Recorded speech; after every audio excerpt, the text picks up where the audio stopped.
ನವೋದಯ ಗ್ರಾಮ ವಿಕಾಸ charitable trust ವತಿಯಿಂದ ನವೋದಯ ಸ್ವಸಹಾಯ ಗುಂಪುಗಳ ರಜತ ಸಂಭ್ರಮವು ಮೇ 10ರಂದು ನಗರದ ಬಂಗ್ರಕೂಳೂರಿನ ಗೋಲ್ಡ್ ಫಿನ್ ಸಿಟಿಯಲ್ಲಿ ಅದ್ದೂರಿಯಾಗಿ ನಡೆಯಲಿದ್ದು ಅದಕ್ಕಾಗಿ ಪೂರ್ವ ಸಿದ್ಧತೆಗಳನ್ನು ಕೈಗೊಳ್ಳಲಾಗಿದೆ.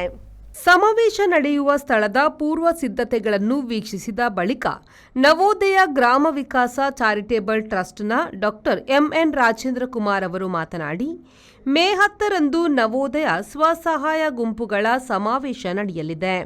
ಸ್ವಸಹಾಯ ಗುಂಪಿನ ಸದಸ್ಯರುಗಳು ಈ ಸಮಾವೇಶಕ್ಕೆ ಆಗಮಿಸಿ ತಮ್ಮದೇ ಕಾರ್ಯಕ್ರಮದಲ್ಲಿ ಭಾಗವಹಿಸಬೇಕು. ಈ ಸಮಾವೇಶವು ಚಾರಿತ್ರಿಕ ಸಮಾವೇಶ ಆಗಲಿದೆ ಎಂದರು.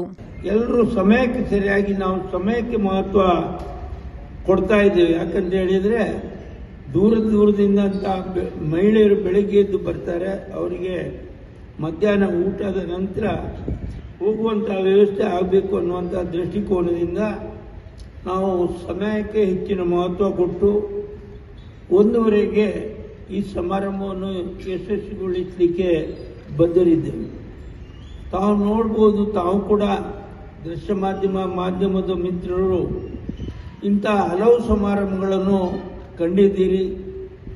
ಇಷ್ಟು ದೊಡ್ಡ ವ್ಯವಸ್ಥೆ ತಾವು ಕಂಡಿರ್ಬೋದು. ಆದರೆ ನಾನು ಕಂಡಾಗ ನಾವು ಮೊದಲು ಮಂಗಳೂರಿನ ನೆಹರು ಮೈದಾನಲ್ಲಿ ಮಾಡಬೇಕಂತಿದ್ದೆವು. ಆದರೆ ಜಾಗದ ಕೊರತೆಯಿಂದಾಗಿ ಇಲ್ಲಿ ಬಂದು ಈ ವ್ಯವಸ್ಥೆಯನ್ನು ಮಾಡ್ತಾ ಇದ್ದೇವೆ. ನಾನು ಕಂಡಾಗ ನಾನು ಬಹಳ ಇಷ್ಟದಲ್ಲಿ ಎಲ್ಲ ಸಮಾರಂಭಗಳಿಗೂ ಹೋಗ್ತಾ ಇದ್ದೇನೆ, ನೋಡ್ತಾ ಇರ್ತೇವೆ. ಆದರೆ ಇಷ್ಟು ವ್ಯವಸ್ಥಿತವಾದಂಥ ಒಂದು ನಾಳಿನ ಸಮಾವೇಶ ಹಿಂದೆಂದೂ ನಡೆಯಲಿಕ್ಕಿಲ್ಲ ಅಂತ ಹೇಳಲಿಕ್ಕೆ ನಾನು ಬಯಸ್ತಾ ಇದ್ದೇನೆ.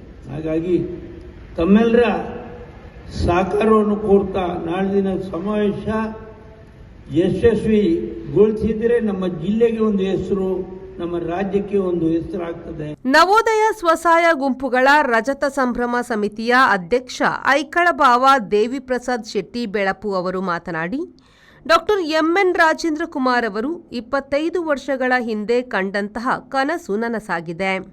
ಮಹಿಳೆಯರಿಗೆ ವಿಶೇಷವಾದ ಕೊಡುಗೆಯನ್ನು ಕೊಡಬೇಕು, ಮಹಿಳೆಯರು ಆರ್ಥಿಕ ಸಬಲೀಕರಣವಾಗಬೇಕು, ಮಹಿಳೆಯರು ಸ್ವಾಭಿಮಾನದ ಬದುಕನ್ನು ಮಾಡಬೇಕೆಂಬ ಉದ್ದೇಶದಿಂದ ಈ ನವೋದಯ ಸ್ವಸಹಾಯ ಸಂಘವನ್ನು ಅವರು ತನ್ನ ಮಹತ್ವಾಕಾಂಕ್ಷೆಯ ಯೋಜನೆಯನ್ನಾಗಿ ಪ್ರಾರಂಭಿಸಿದ್ರು. ಇಂದು ಅದು ರಜತ ಸಂಭ್ರಮವನ್ನು ಆಚರಿಸುತ್ತಿರುವುದು ಹೆಮ್ಮೆಯ ವಿಚಾರ ಎಂದರು.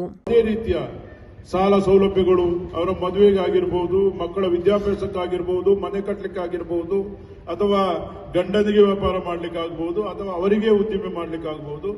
ಎಲ್ಲ ರೀತಿಯ ಸಾಲ ಸೌಲಭ್ಯ ಅತ್ಯಂತ ಸರಳ, ಯಾವುದೇ ಜಾಮೀನಿಲ್ಲ. ನವೋದಯ ಸ್ವಸಹಾಯ ಸಂಘದವರಿಗೆ ಯಾವುದೇ ಜಾಮೀನು ರಹಿತ ಸಾಲ ಸಿಗುವುದಾದರೆ ನಮ್ಮ ನವೋದಯದ ಸ್ವಸಹಾಯ ಸಂಘದ ಸದಸ್ಯರಿಗೆ ಯಾವುದೇ ಆಸ್ತಿ ಅಡವಿಲ್ಲ.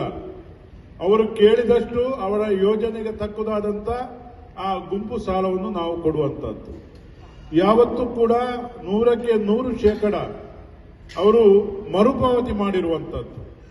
ವಸೂಲತಿ ಅಂತ ಅಧ್ಯಕ್ಷರು ಯಾವತ್ತೂ ಹೇಳುವುದಿಲ್ಲ. ಮರುಪಾವತಿ ಮಾಡಿದಂಥ ಒಂದು ಸಂಘ ಇದ್ರೆ ಅದು ನವೋದಯ ಸ್ವಸಹಾಯ ಸಂಘ. ಈ ಸಂದರ್ಭ ನವೋದಯ ಸ್ವಸಹಾಯ ಗುಂಪುಗಳ ರಜತ ಸಂಭ್ರಮ ಸಮಿತಿಯ ಕಾರ್ಯಾಧ್ಯಕ್ಷರಾದ ಶಶಿಕುಮಾರ್ ರೈ ಬಾಲ್ಯೊಟ್ಟು, ಪ್ರಧಾನ ಕಾರ್ಯದರ್ಶಿ ಭಾಸ್ಕರ್ ಎಸ್ ಕೋಟ್ಯಾನ್ ಇರುವತ್ತೂರು, ಮೇಘರಾಜ್ ಆರ್ ಜೈನ್, ಸುನಿಲ್ ಕುಮಾರ್ ಬಜಗೋಳಿ ಹಾಗೂ ಟ್ರಸ್ಟಿಗಳು ಉಪಸ್ಥಿತರಿದ್ದರು. ಶರತ್ ಸಾಲ್ಯನ್, ವಿ4 ನ್ಯೂಸ್, ಮಂಗಳೂರು.